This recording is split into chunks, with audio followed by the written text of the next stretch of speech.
Okay, good afternoon and welcome. We are happy to start up another Friday webinar on kitchen chemistry and backyard botany, or biology rather. We will do some botany, language and science in the home. So this is part of our ongoing series as we're all transitioning, or maybe we've hit the transition and we're in hopefully the plateau in more than one way. So we're glad you could join us and that you're safe and healthy, and hope that's true of your families and communities. So my name is Annie Duguay, and we're going to, well, along with other colleagues from the Cal Professional Development Team and our guest, Fran Gallmer, we're going to be presenting to you about integrating science and language learning in the home. So lots of opportunities to integrate that learning.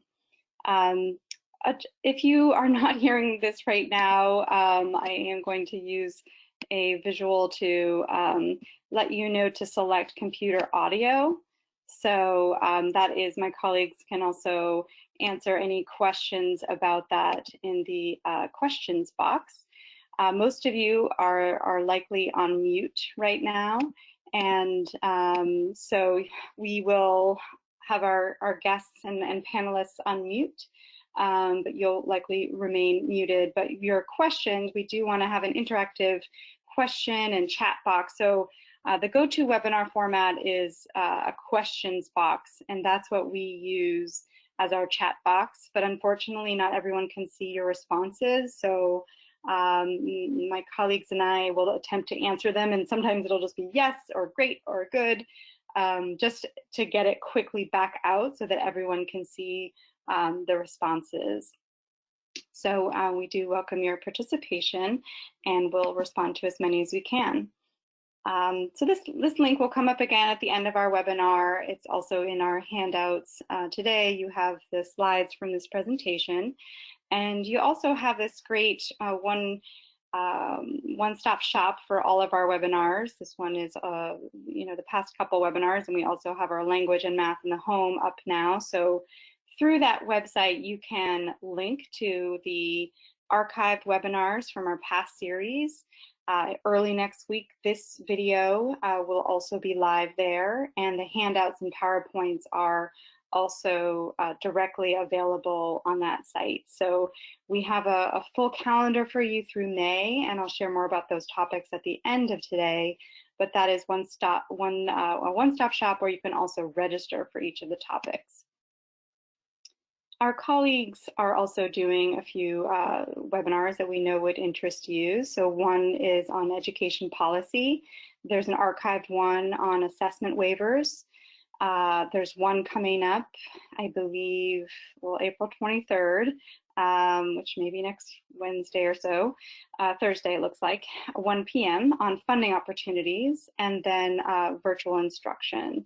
And another series will be starting up. I actually think it's a 4-part series of webinars for specifically dual language program educators, and those content topics will be available on that same website, the Resource Center. So that'll come back up again at the end of the webinar. So we wanted to start with our introductions and quick poll here. So we thought of like a physics topic for our science webinar, thinking about a roller coaster, and we want to know, we'll think about resiliency and social emotional wellness for our actual introductions, but we want to know, where are you, how are you feeling on this roller coaster? Just getting buckled in, rattling up the hill, collecting those energy and resources on the plateau, so kind of getting your new normal, or in a free fall. So I'm going to release that poll, and you can go ahead and respond directly on the voting screen that you receive, and then we'll share those results with you in just a moment. Very scientific poll.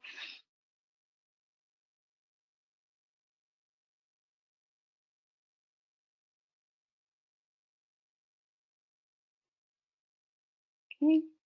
And we all know that we may be at any one of these points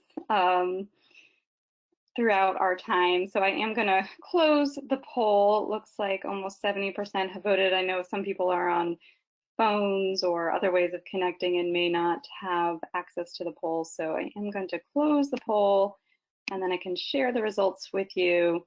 So as you can see here, many people are on the plateau, so kind of getting comfortable with the new normal with some dips and turns. Actually, it's almost about even with the rattling up the hill.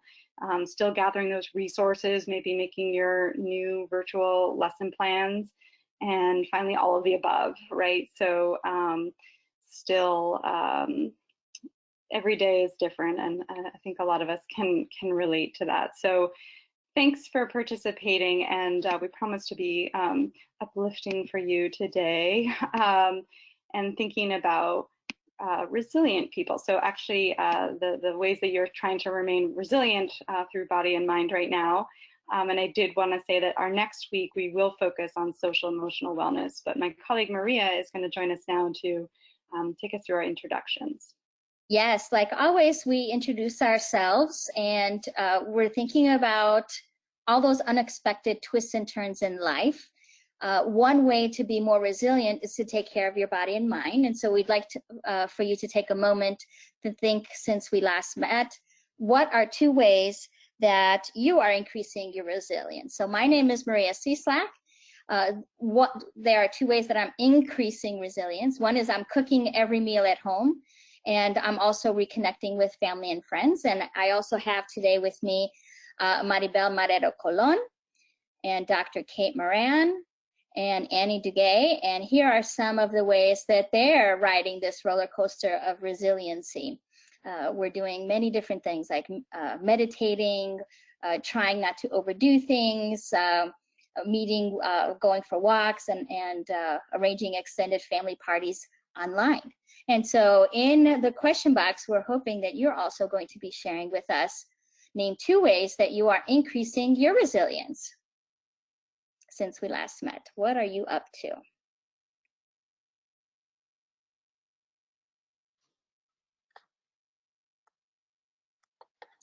So we see that we're being very creative with our projects and taking more breaks and being active with walking, staying indoors, because there's a lot of allergy season obviously going on right now. What else have we seen?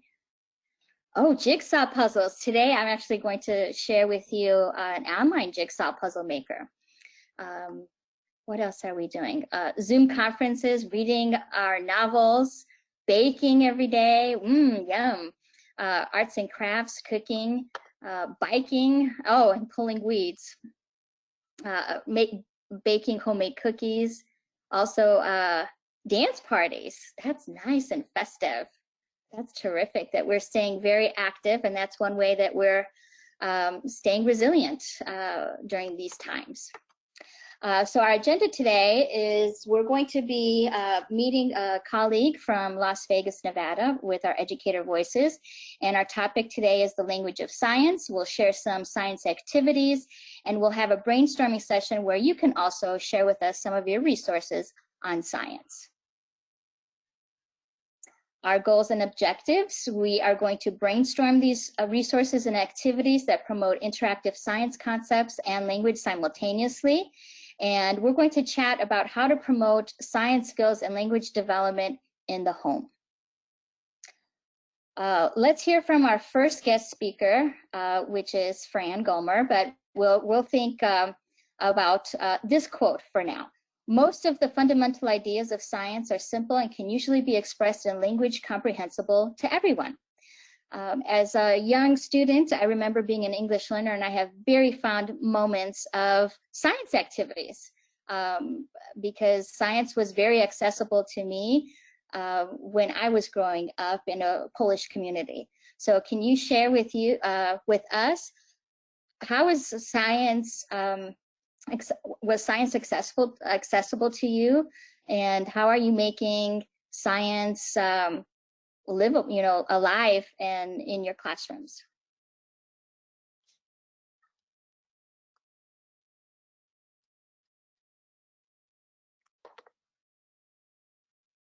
Gardening. Yes, we're going to be talking about some gardening activities. And let me scroll down over here. Hands-on activities using the 5 E's method of instruction. We're also, let's see, planting flowers. This is the season in much of the world where we're growing seeds and planting or harvesting perhaps. And we're using Khan Academy videos. Yes, very hands-on visual multimedia experiences for our students. Thank you for sharing.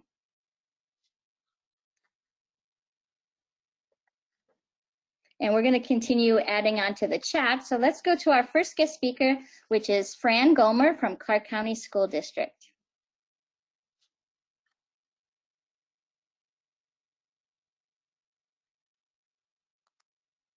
Let's see.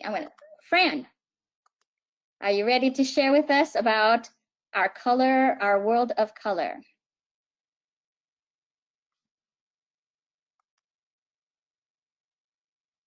Maybe she's still muted. There, I'm green now. Thank you. Thank you for joining us, Fran. Thank you for asking me to come on. I'm from Las Vegas, Nevada, and I work at French Elementary School for the Clark County School District. And with the weather getting warmer, plants are blooming, and many of us are taking our students outdoors or our children outdoors, visiting nature parks and schoolyard gardens, and just a lot of neighborhood parks. And even in our own backyards, there's just lots of plants blooming. And so when we go out, we can go out with a purpose in mind that will engage our students or children in science. And that's what we're going to learn a little bit about today. So our purpose is to observe. Students will observe and learn how different natural compounds can affect chemical changes on fibers. And I connected this to one of the NGSS standards, where every human-made product is designed by applying some knowledge of the natural world and is built using materials derived from that natural world. So I also included some literature connections that are some of my personal favorites. Hello, Red Fox by Eric Carle, A Color of His Own by Leo Liani. My favorite, because we garden so much here in Nevada, is Planting a Rainbow. And then The Legend of the Indian Paintbrush by Tommy De Paola.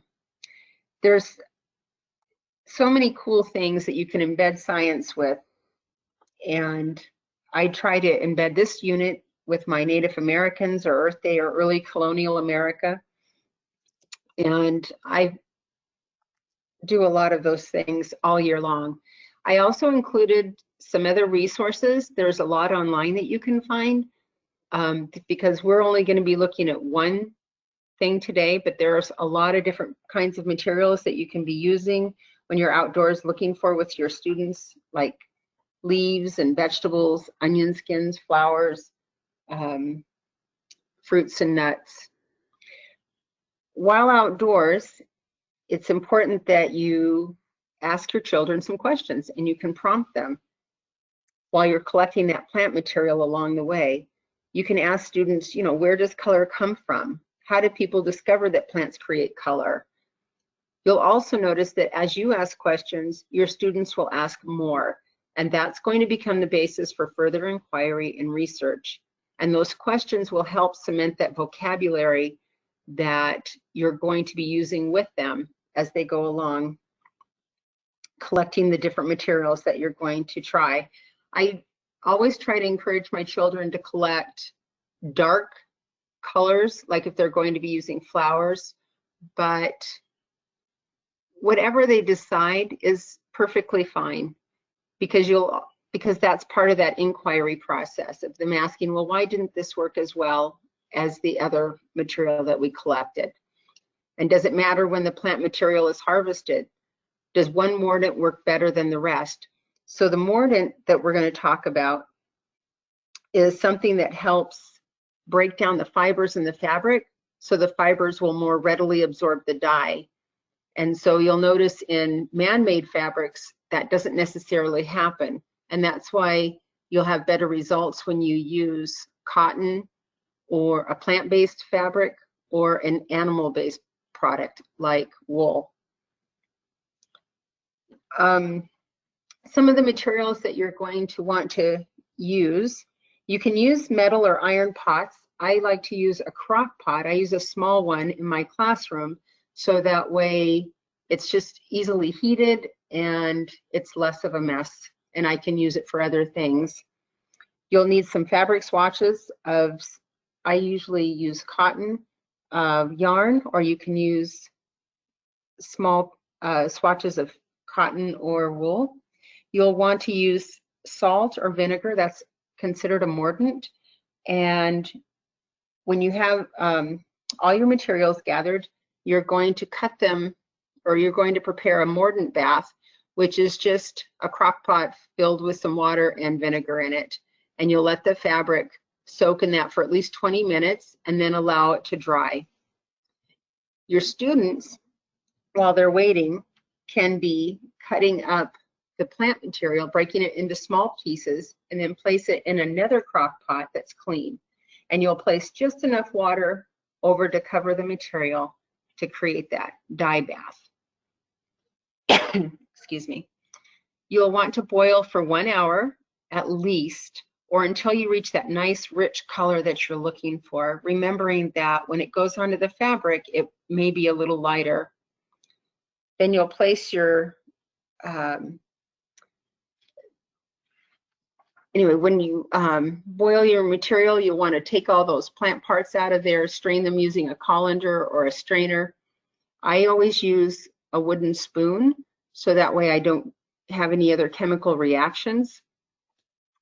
And then you'll want to place that fabric in there for overnight and reheat the dye bath. And when your fabric, you pull it out, you'll want to hang it to dry.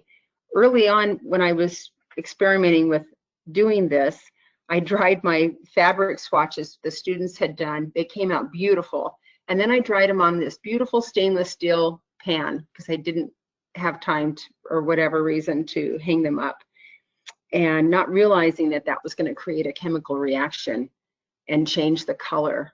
So that's something else that gives you another opportunity to research and, you know, have your students kind of look up and see what happened. And then make sure that they record it in their science log. That's so important.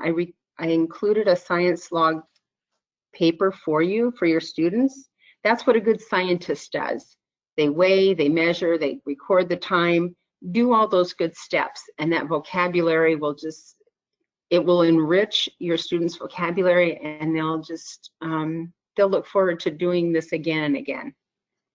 I don't know if there's any questions, but if there are, I'd love to, next we can hear about the language of science.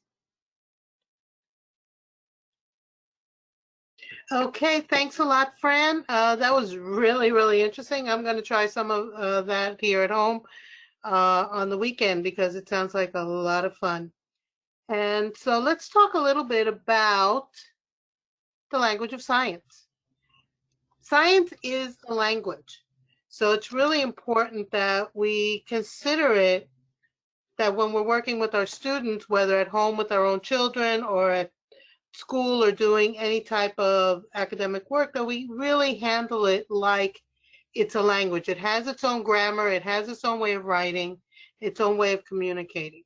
But science language is just as hard as English. If we can go back to that previous slide for a second, you can take a look at, that's a really complicated way of looking at chocolate, something that we all love and goes across all countries, all languages, all cultures, but look how complex it is with just talking about it in a science term. So it's really important that we stop to think about, how do we break this down so that just the way the kids are learning English in a very a very complex language like English, science is a very complex language as well.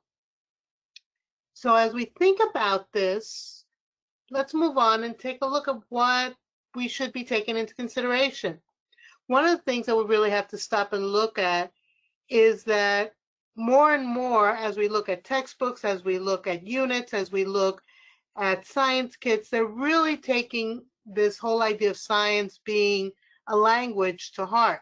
A lot of science teachers now are doing journaling, which is a lot of fun because it allows you to actually put down your thoughts, but also put down procedures and steps.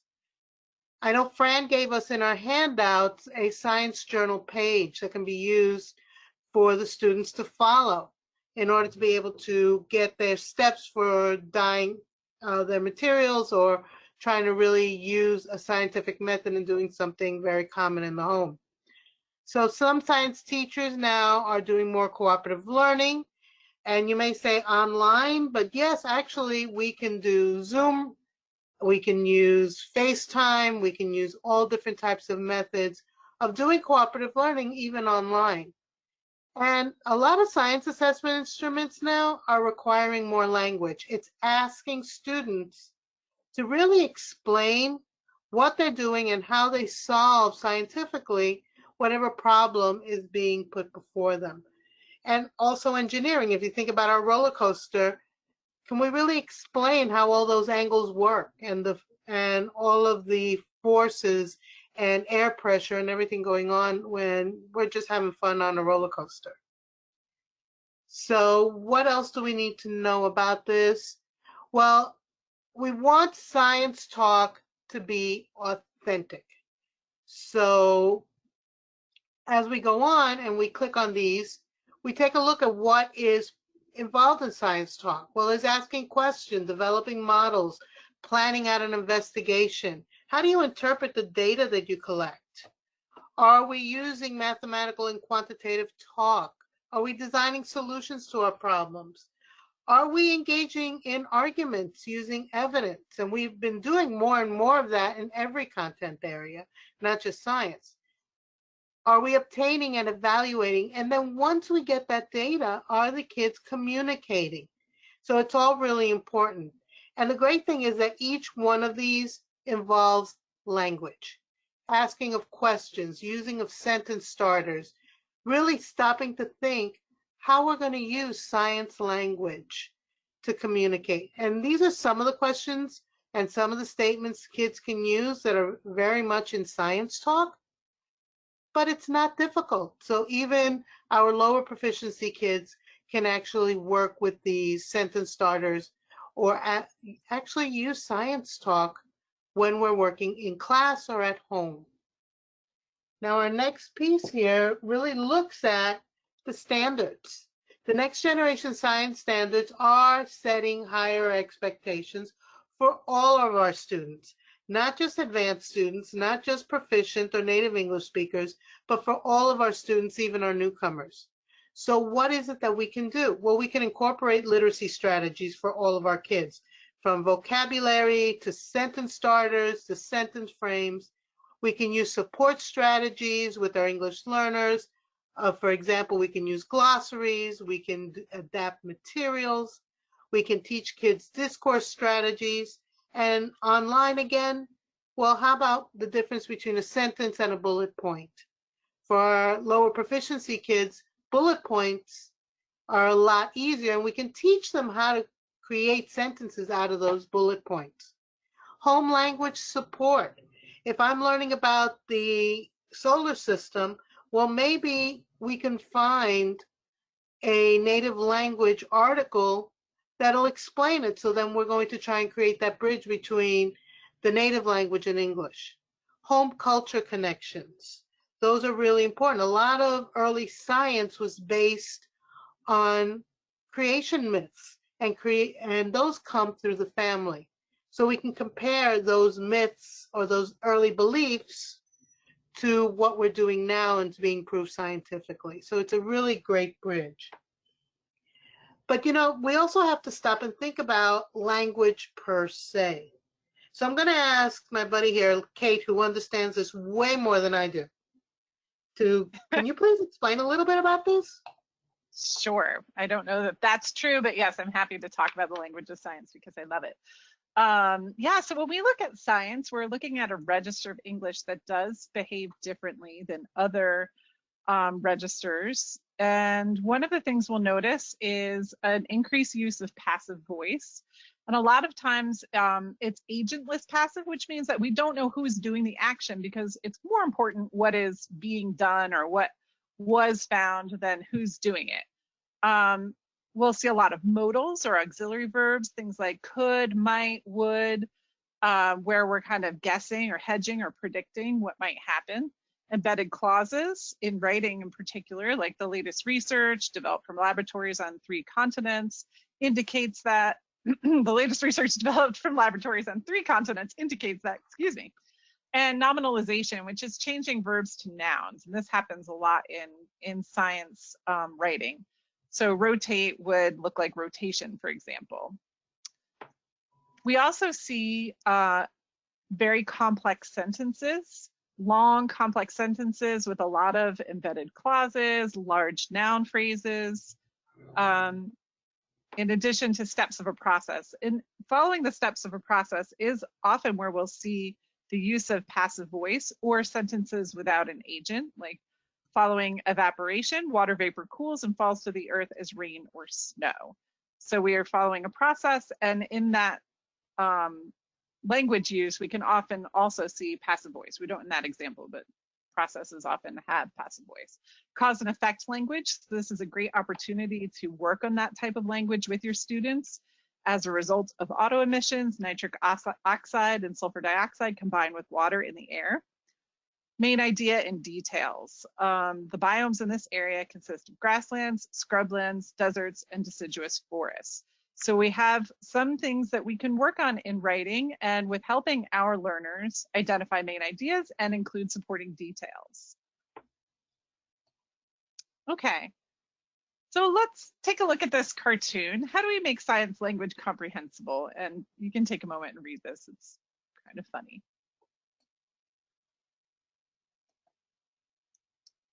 And now we're going to have a second poll. And this poll asks, how much science are you adding to your home lessons? And here are your choices. So go ahead and read through those choices, and then you can select your answer.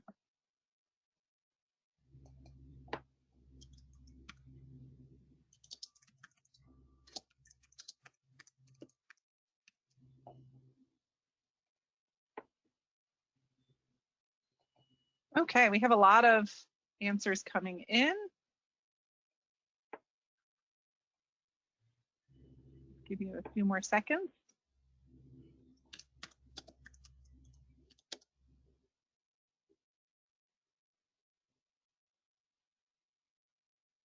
All right, we've had about over 50% of our people voting.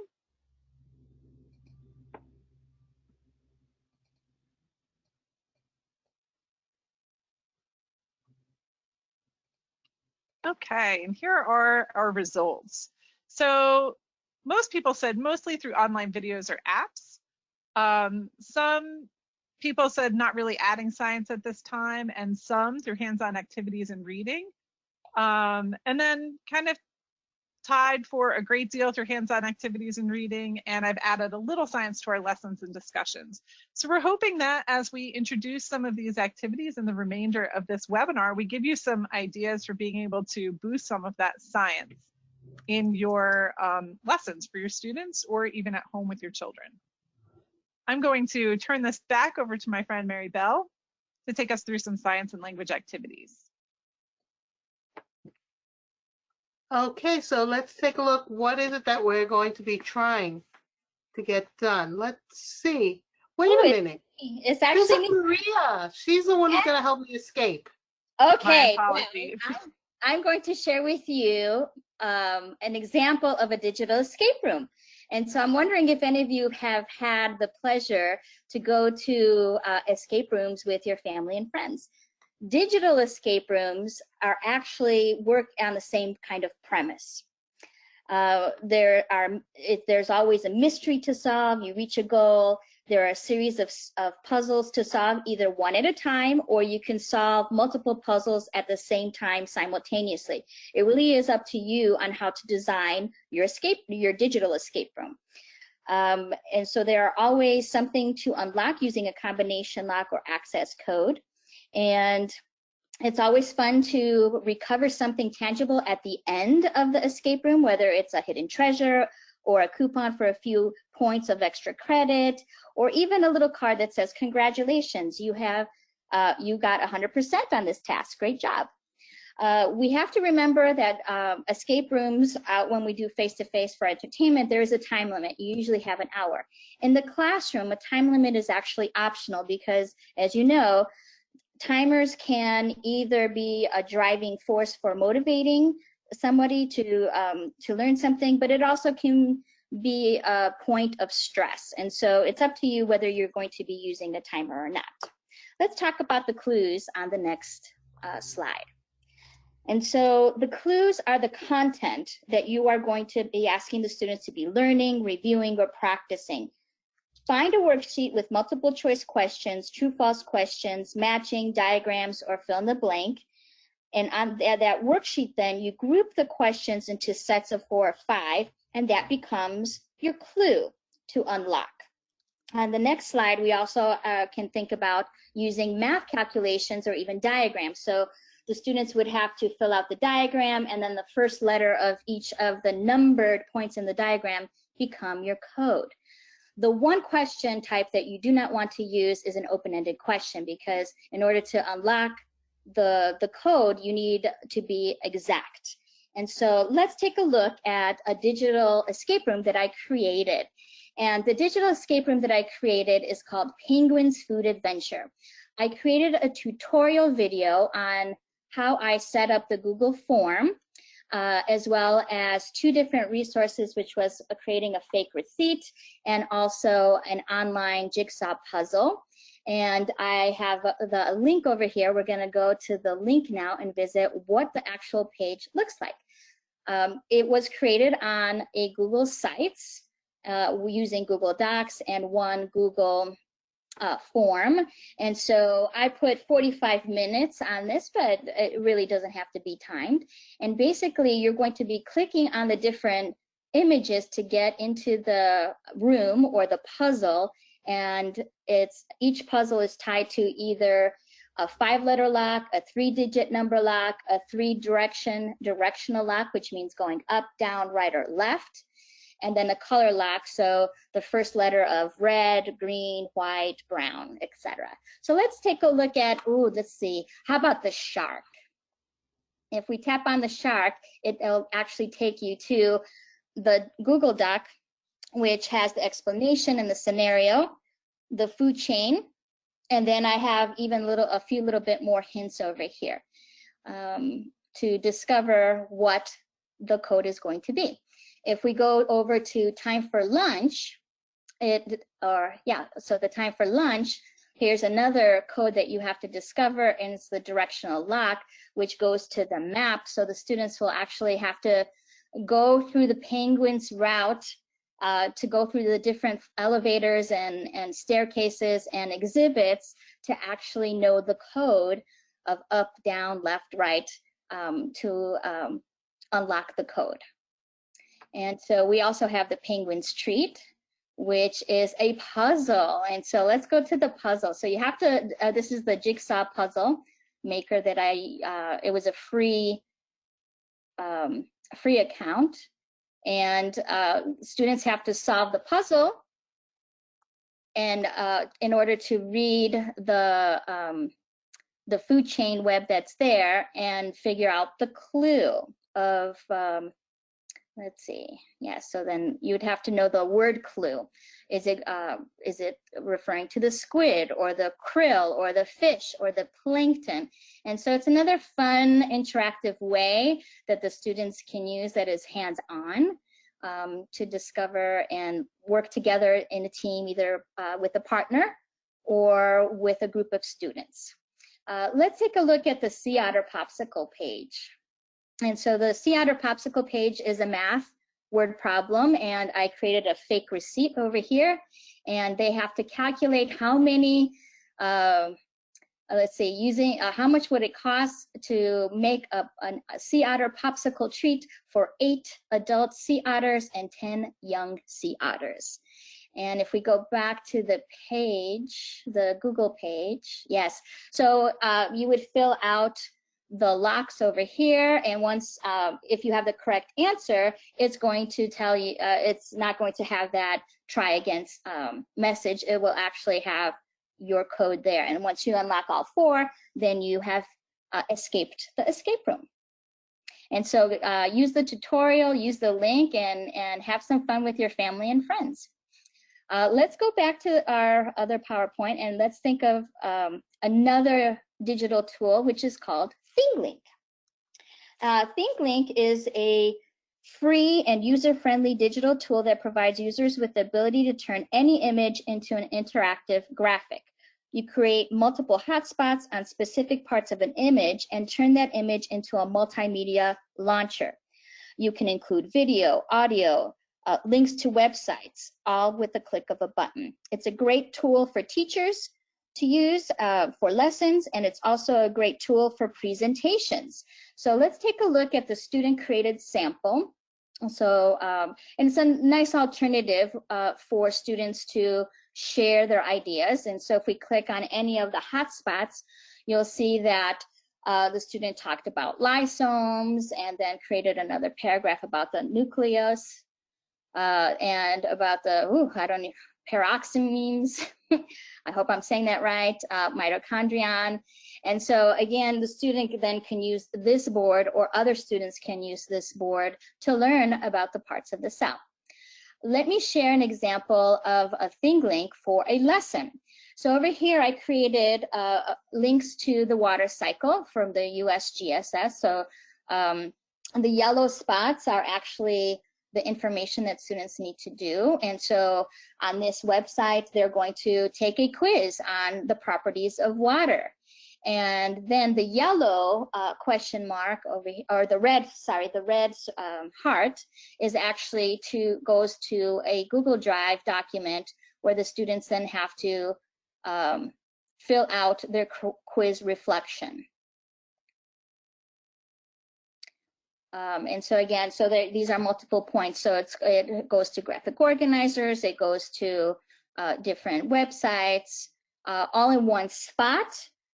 This can be easily integrated into your Google Classroom as a jumping point. It's a one-spot location, which is wonderful. And all of these handouts are going for the infographic, and the links to my these samples are in the handouts. So please make sure to download it. If you forget to download today, you can definitely download them when you go to our online services, our free webinar series. All the handouts will be there. Make sure when we're doing any kind of multimedia tool, interactive tools, that students have time to reflect. They're reflecting on what they're reading, what they're viewing, what they're listening to. This is when they're working remotely, or even when they're in the classroom working with online multimedia platforms. And like I said, it's easy to create a double entry journal for a brochure, or for the infographic, or even reflection on the quizzes, which can be embedded in your Google Classroom or Google Forms as an exit ticket. Okay, and so now we're going to move on to some other activities and some other fun apps. Okay, well, I wanted to jump in on this one because I love gardening, I love plants, but I don't always know what the plant is or how to take care of it. So I found a really great app called Picture This, where you take a picture of any plant or any flower, and it will identify it for you. It'll answer questions about it, it'll give you descriptions, and it'll tell you how to take care of it, and whether it's poisonous, especially if you have animals in the house who love to nibble on our plants. And it gives you really a lot of great information on any kind of growing thing that we have in the garden. So this picture is actually one that I took because I've had this plant in my home for about 10 years now and never could find the exact description or what it was. So I just took a picture and found out that I had a baby rubber plant. So, you know, all of these links here that I found were recommended by gardening sites and from a few science sites that I went through. And I thought it was a really great idea. And the great part is you can take this one step further. Right, Kate? Absolutely. So I love that Mary Bell has found all of these great apps for identifying plants, because one activity that I like for science and for getting outside is what I call backyard botany. And this is very adaptable for different grade levels and language proficiencies. And if students or learners don't have a backyard, it can be done on a walk or in a park or anywhere they might see a variety of plants. So learners are creating field notes for 10 different types of plants. And then they can use an app like one of the ones Mary Bell just described to be able to find out more or to check their own observations. So you do want to do some brainstorming and preview some vocabulary before they start going out and collecting their data. And then afterward, their field notes could be used to compare specimens with sentence frames, so bringing in that compare and contrast language, or they could write about plants in their area with paragraph frames. So if we look at the next slide, there's an example of some brainstorming, some vocabulary that they might need to describe plants in their area according to what the plant type might be, or the parts might be, or the texture of the parts of the plant, physical attributes of the plant, or attributes of the habitat. So this was just some ideas of some words they might need to know before they go out and take their notes. So they could create this on one page of their field notes before filling out their chart. And then if we look on the next slide, there's an example of a chart that you can make a little bit bigger for 10 plant specimens that students can go out and find. And then they can either take a small sample, a little leaf or something small that doesn't harm the overall plant, or they can do a rubbing by putting that leaf or stem underneath their paper and coloring over it with the side of a crayon. They'll create a description, talk about the habitat where they found the plant, and any other notes that they have about the plant. And if we look at the next slide, this is a great way to kind of move from the backyard botany plant identification to using it in a practical way. So this is an example of a garden or park plot where learners could look at an area with plants and observe for a day, coming out at different points during the day, whether it's sunny or shaded most of the day or partly shaded. They could add in morning sun or afternoon sun. And then they can add a plot of the specimens that they've identified where they are in that area. And then using their observations and checking their work with one of the plant finder apps, they could see if those plants are appropriate for the amount of sun that they're getting during the day. So it's a nice way to apply the knowledge they're getting through their observations. Okay, and moving forward, Mary Bell is going to take us through some more really fun home demonstrations for science. Okay, I love the digital world, but I got to tell you, I really love hands-on. And I've had a lot of newcomers in my classes, and I've had a lot of students who we have to get through like a weather unit or trying to do different things. And I want to come up with fun demonstrations of things that we can do. So this first one that I have here is how do you create a tornado or a whirlpool? So let's take a look at the materials. These are all materials that are easy to get at home. 2 2-liter plastic bottles that are empty, a roll of packaging tape or duct tape. I personally like the packaging tape a little bit better because it's clear. Dish soap, clear is preferable but not required. It could be any color. Blue glitter really helps out, but also not really necessary. So these are the steps for preparing our tornado. We have the next. The directions are, number 1, you take one of the 2 2-liter bottles and fill it about 2/3 full, maybe a little bit more, like 3/4, but no more than that. Then we add 2 squirts of liquid soap. Now you're probably saying, soap, what's going on? You'll see in a minute why the soap is important.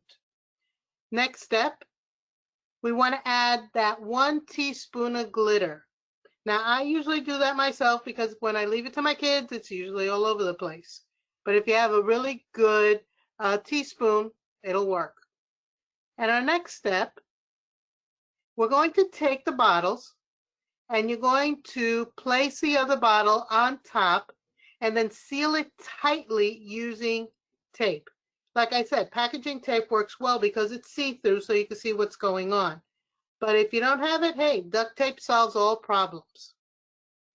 Our next step on this, once they're taped close together, you're going to flip the bottles upside down a couple of times and make sure you're going to tilt it to give water a chance to flow from the top to the bottom. Think of it sort of like turning an hourglass. The bottom bottle should now be filling up with water and the top should be emptying out. Make sure you hold the bottles for support. Don't hold them in the middle because they can actually come apart. The water is heavier than the bottle and the air pressure doesn't help. But the idea is that you want to do it a couple of times so that the air pressure moves back and forth. That way you distribute it well. Now you shake up the water bottle in a circular motion. Now you see in this picture over here, what's happening with the glitter? The glitter adheres to the soap and you can get a clearer view of your tornado or whirlpool. Like I said, it's not necessary. You usually can see it even if you don't add this, but it really works well. So then you open up the discussion with the kids. Why does this happen? What's going on? And you get to add all those great science words like air pressure, like circular, like motion. You start talking a little bit about air pressure in real life, especially recently, if you can get some pictures from YouTube or get some pictures from the Weather Channel that show exactly how the same thing they just created happens in the atmosphere. It's a lot of fun, and I got to tell you, all of my newcomers really did a great job with this. The main thing that was important with the newcomers, we labeled everything. That's really important so that they get the vocabulary. Now, our next activity is just a plain memory game. It's an easy game, lots of learning, where the students use their memory skills. Parents or teachers create some cards. They can use small index cards and create cards for words, definitions, or pictures. Students lay the cards out on a table, and then they take turns turning the cards and try to match the word with the definition, and if you added pictures, the picture or the symbols. As they make their matches, they have to restate the definition in their own words, or they can't pick up the cards if they can't explain the cards. The one who matches the most wins. So let's see, what does this look like? Well, here's some examples of cards. We had 3 cards at the top for some basic biology, learning about the nucleus. We had some earth science with the different types of rocks, but we also made cards with just 2, the word and the picture. That helps out your newcomers as well as your kids with low literacy or your younger kids. So now as we move on,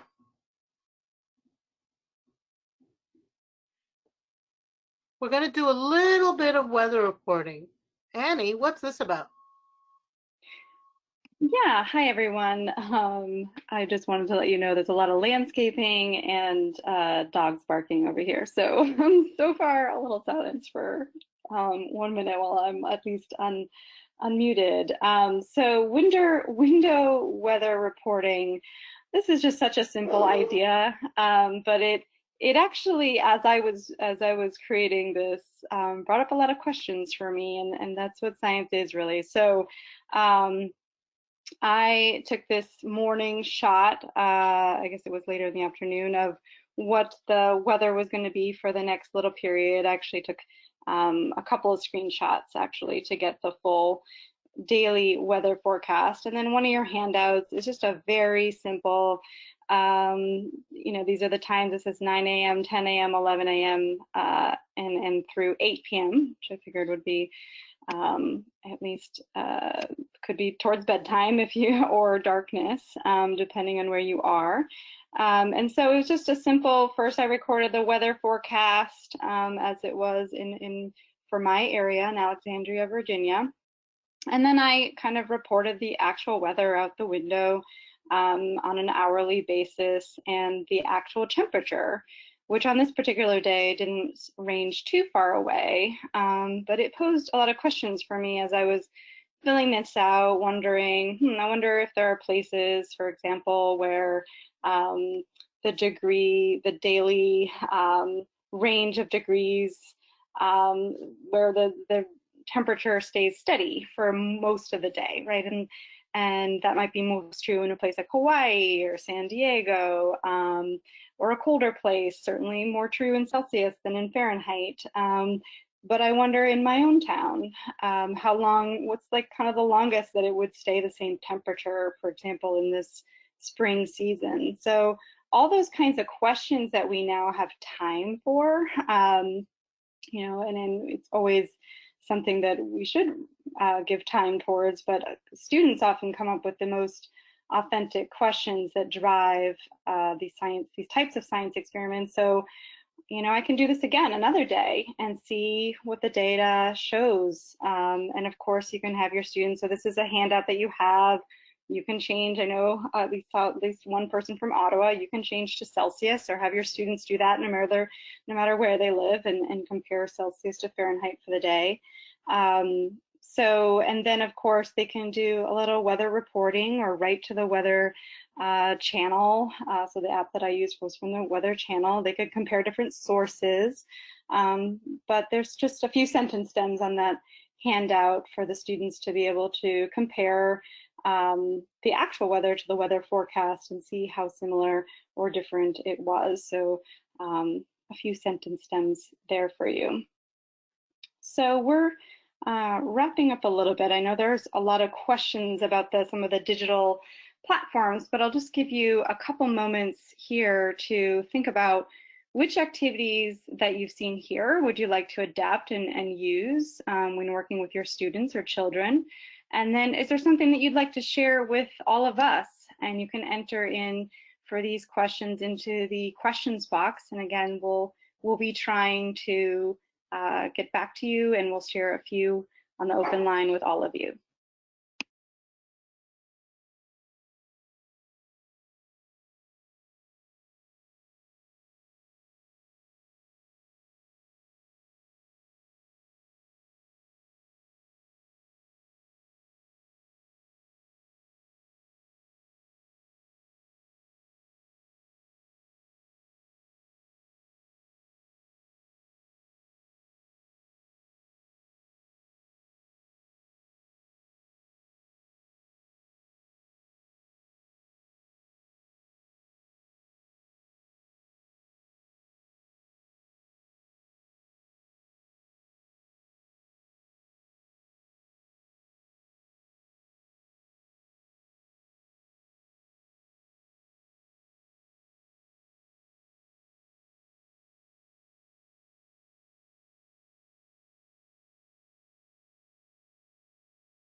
Okay, so many of you have said you would like to try an escape room, even for younger students, or ThingLink.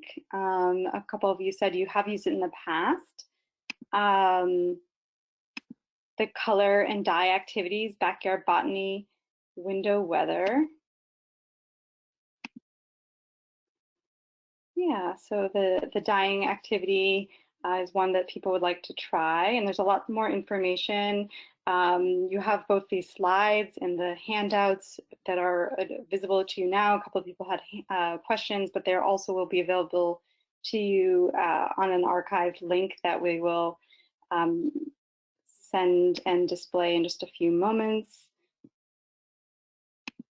Okay, someone says this person made a lava lamp yesterday with their child. That's a great idea. I'd like to hear more about how to do that. The electronic jigsaw puzzle looks fun for a few of you. Vocab sort can work nicely with older students, so it's a science memory. Yeah, people saying they're looking forward to trying out some new activities, planting seeds from scratch and investigating that. So a lot of great suggestions. I know my colleagues are trying to respond to as many as possible to get them out to you as well. So I will, yeah, so the digital escape room, a question here. In the PowerPoint, which you have access to right now, but again will be archived on the website early next week, that there are the links to the digital escape room. So the one that you saw with the penguins is created, and you can use that one directly.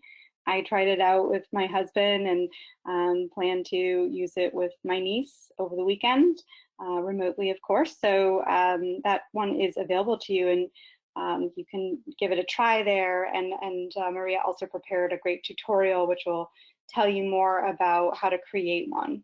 And any of your tickets out responses, if you would like to see more, or a hands-on kind of demonstration of from start to finish how to create something like that, or a virtual platform, we're happy to incorporate that into one of our future webinars. So you can keep adding to the discussion, but I wanted to also let you know some of our upcoming topics.